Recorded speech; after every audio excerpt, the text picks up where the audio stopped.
കാനഡയ്ക്ക് ചുമത്തിയ അധിക താരിഫ് നിരക്ക് ഉയർത്തി ഡൊണാൾഡ് ട്രംപ്. നേരത്തെ ചുമത്തിയിരുന്ന 25% താരിഫ് 35%ആക്കിയാണ് ഉയർത്തിയത്. പലസ്തീൻ രാഷ്ട്രത്തെ അംഗീകരിക്കുമെന്ന നിലപാട് ഇന്നലെ കാനഡ അറിയിച്ചിരുന്നു. തൊട്ടു പിന്നാലെയാണ് കാനഡയ്ക്കുള്ള താരിഫ് ഉയർത്തിയത്.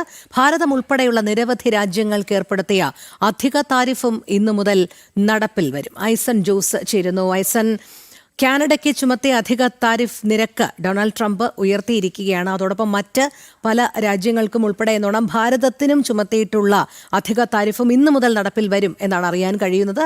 കൂടുതൽ വിവരങ്ങൾ. തീർച്ചയായും രോഹിണി, കാനഡയ്ക്ക് നേരത്തെ ചുമത്തിയിരുന്നത്, അതായത് നമുക്കറിയാവുന്നതാണ്, അധികാരത്തിലേൽക്കുന്നതിന് മുമ്പ് തന്നെ കാനഡയ്ക്കും അതുപോലെ തന്നെ മെക്സിക്കോയ്ക്കും ഇത്തരത്തിൽ അധിക താരിഫ് ചുമത്തുമെന്ന നിലപാട് ട്രംപ് അറിയിച്ചിരുന്നു.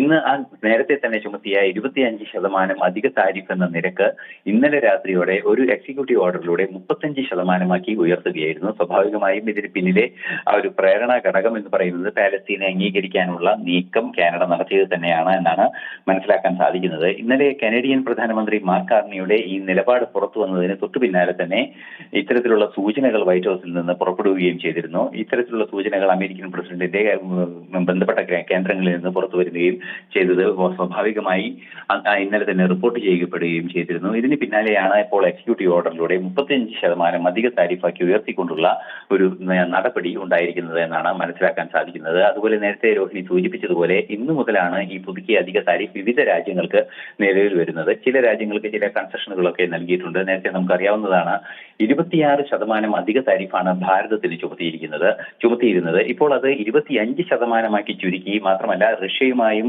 ആയുധ ഇടപാടുകളും അതുപോലെ തന്നെ എണ്ണ വാങ്ങലും നടക്കുന്നതിന്റെ പശ്ചാത്തലത്തിൽ മറ്റൊരു അധിക താരിഫ് കൂടി ഭാരതത്തിന് ചുമത്തുകയും ചെയ്തിട്ടുണ്ട്.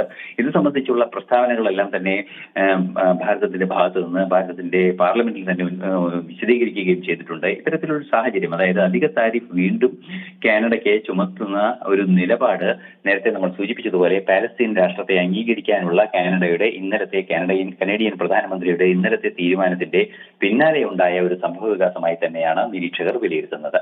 രോഹിണി, ശരി. ഐസൻ ജോസാണ് വിവരങ്ങൾ നൽകിയത്.